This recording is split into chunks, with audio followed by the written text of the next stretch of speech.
nome é Jocarli, sou morador de Vitória, tenho 6 filhos, 5 filhas e um rapaz, né? E já moro aqui, resido aqui em Vitória há 45 anos. Eu tive, eu descobri, na verdade, eu fui fazer fui no médico fazer uma consulta de rotina, né? Tava sentindo uma dorzinha e tal, mas coisa simples, coisa normal. Aí fui lá no médico fazer uma consulta. Aí o médico me falou assim: seu Jocali, vamos fazer uma bateria de exames, né? Pedi uns exames para você aqui e tal. Beleza, vamos fazer. Aí pediram a bateria de exames, eu fiz os exames. Quando eu retornei com os exames lá, ele falou para mim: olha, tem alguma coisa no seu rim aqui. Eu já tomei aquele susto, né? Mas ele falou: fica tranquilo que não é nada grave não. Eu já me acalmei, né? Mas aí ele falou assim: olha, eu vou te passar um nefrologista para você ir, um encaminhamento, e você procura um nefrologista para a gente avaliar melhor como é que está a sua situação. Quando eu marquei o nefrologista, quando saiu essa vaga que eu fui consultar, aí que eu recebi a notícia.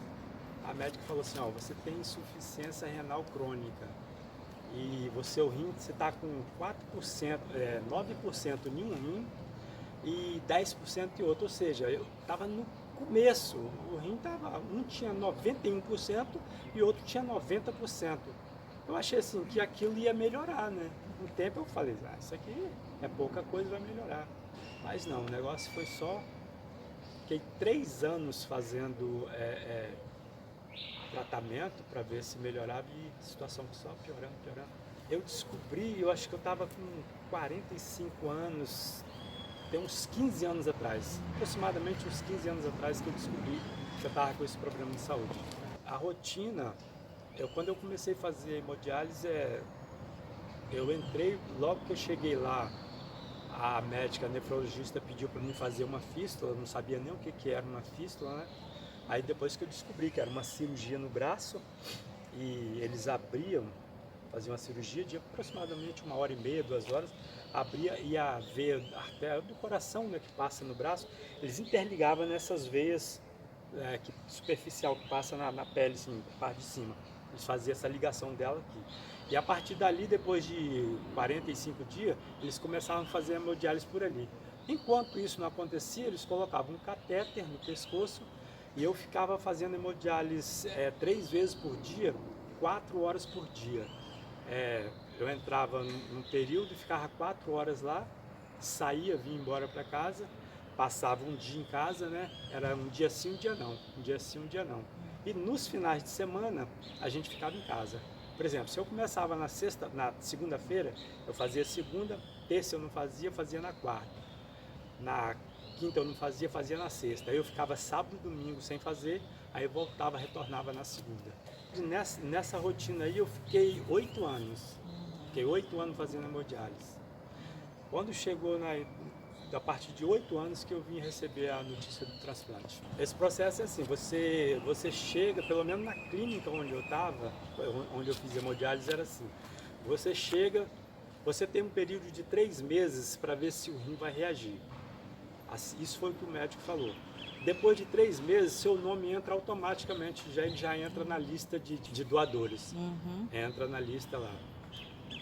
Sim, eu fui para o INSS, eu dei entrada na documentação e lá eu fiquei 1 ano encostado pelo INSS, recebendo, né? Depois de 1 ano, eu marquei outra perícia, né? Acabou, marcou outra perícia, eu fiz outra perícia e aí fiquei mais 2 anos encostado. Depois de 3 anos, depois de 1 ano mais 2 anos, eu fiquei 3 anos, né? Aí eles me aposentaram. Voltei de novo, aí eles me aposentaram. E eu fiquei durante aproximadamente 8 anos aposentado.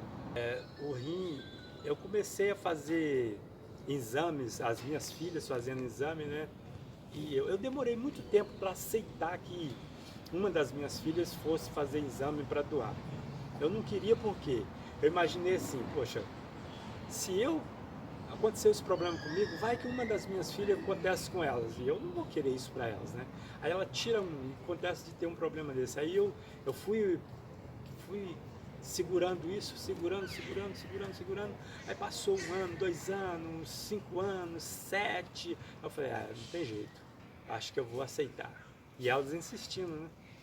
Aí elas começaram a fazer o exame. E com isso eu comecei com aquela rotina, batendo na porta lá do centro de transplante direto, né? Faz exame, aparece lá. Aí eu comecei a ficar conhecido das enfermeiras, dos médicos. E com isso eu acho que faz com que eles lembrem do seu nome também. Mas esse cara tá enchendo a paciência aqui. Dá um jeito de transplantar ele. Mas não é bem assim que funciona, né? A gente sabe que tem que ser compatibilidade, o rim ele tem que ser compatível. E você está na fila, mas às vezes uma pessoa chegou lá com 1 mês, 3 meses, 1 ano, e o rim é compatível e ele transplanta e você não. Né? Então vai muito por isso aí. Então eu fiquei esperando até que, quando elas começaram a fazer os exames e eu também, aí saiu o transplante, o rim para mim, saiu um rim para mim.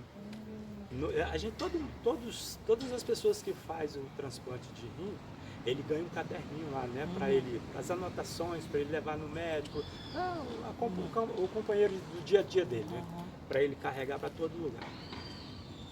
No final dele, ou no começo dele lá, só fala que é Distrito Federal, Brasília, né, só fala isso.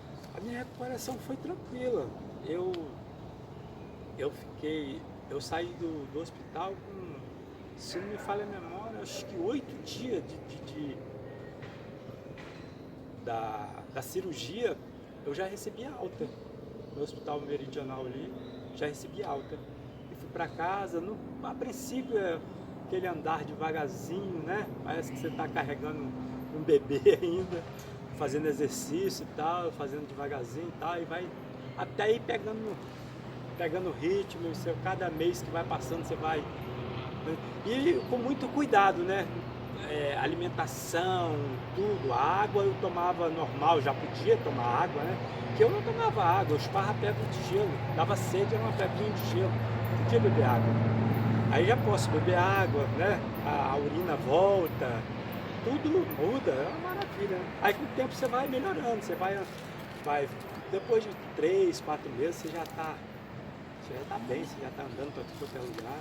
Olha, agora o que eu faço? Eu vou na farmácia cidadã, né, todo mês, pego o medicamento e tomo às 9, às 10, às 21 e às 22. Eu tomo essa rotina todo dia, não paro, não pode parar para nada. Esses medicamentos é que mantém esse rim funcionando. Então eu tenho uma rotina assim, direto de medicamentos.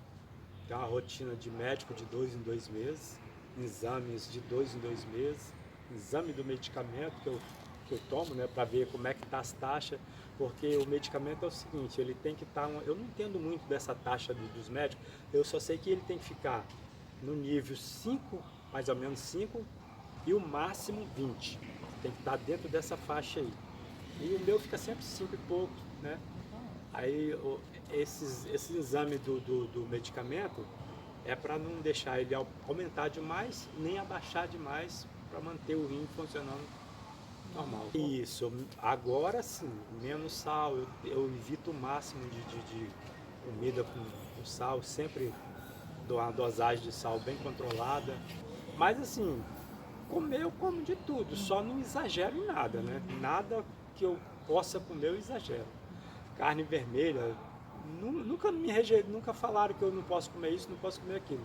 Mas eu evito comer muita carne vermelha, como alguns dias só, 1, 2 vezes por semana. Eu vou variando assim, entendeu? Olha, quando eu estava fazendo hemodiálise, eu cheguei a fazer até um vídeo, né, para as pessoas, incentivando as pessoas a doar. Eu acredito que a doação de órgão hoje, ela ajuda muitas pessoas, porque imagina eu como eu estava. A minha vida era hospital, a minha vida era no médico. Eu era 4 horas por dia, um dia sim, um dia não. Eu não podia viajar, eu não podia beber água, eu não podia comer banana por causa do potássio, eu não podia comer feijão por causa do ferro que tinha demais. Então tudo era controlado. Então eu acho que o rim, um rim hoje é um órgão que ele é fundamental para o ser humano. Então eu acredito que as pessoas deveriam cada vez mais pensar, né, em doar órgãos. Às vezes a pessoa, eu sei que é difícil, você está perdendo um ente querido, um parente, né? É uma situação difícil. Ontem morreu a minha irmã, eu estou aqui hoje, a minha irmã faleceu ontem. Ela faleceu em Linhares, problema no coração, e está lá, sendo velada lá em Rio Bananal. E eu não pude ir para lá, eu não pude porque foi muito em cima da hora, não deu tempo eu ir. Agora você imagina, se fosse no meu caso, né? E esse rim que eu recebi foi fundamental, porque senão eu já não estaria aqui para contar essa história hoje. Então eu acredito que o doador, aquele que pode, ele deveria sempre pensar em doar mesmo, porque tem muita gente na fila do transplante esperando. Eu vi muitos amigos meus morrendo do meu lado. Olha, eu confesso para você que durante 8 anos, só no setor onde eu estava, mais de 50 pessoas morreram. Eu vi pessoas morrer do meu lado, as cadeiras elas são coladas, uma aqui e outra do seu lado aqui. Lá na sua frente tem mais uma cadeira do lado de lá e outra do lado de cá. Só no meu setor foi os 3 e eu fiquei. Depois daqueles 3, colocaram mais 3 nas vagas, rapidinho encheu. Aqueles 3 foram também, faleceram e eu fiquei. Então, eu acho que sim, Deus tinha um plano muito grande comigo, eu acredito muito nisso. Mas para isso, eu precisei de um doador. Se não tivesse esse doador, hoje eu não estaria aqui contando essa história. Quantas pessoas chegou lá no hospital e os médicos chegavam para mim e falavam: seu João Carli, você poderia conversar com ela? Olha a situação, como é que ela está. Porque a maioria das pessoas, muita gente chega no hospital para começar a fazer hemodiálise e ela chega chorando, achando que ali é o fim da vida dela. E não, há uma chance. Hoje tem uma máquina. Hoje tem uma máquina que pode te segurar por vários anos na máquina para você esperar um transplante.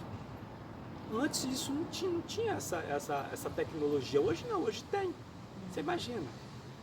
Se fosse há vários anos atrás que tivesse acontecido isso comigo, eu não teria essa chance. Hoje não. Eu esperei 8 anos. Como que foi, Sr. Carli, quando o senhor recebeu a notícia? Que horas que foi, que dia, como é que o senhor estava dormindo? O dia, na verdade, eu não lembro do dia. Mas assim, eu tenho uma amiga que ela é advogada e assim, a gente tem três turnos lá, né? Tem o primeiro turno, começa às 7 horas até quase 11 horas mais ou menos. Aí entra o segundo turno, né? E o terceiro turno. Eu entrava no segundo turno e ela no primeiro. Quando eu estava entrando, a minha amiga estava saindo. A gente parou para conversar ali fora e a gente estava conversando justamente sobre transplante de rins.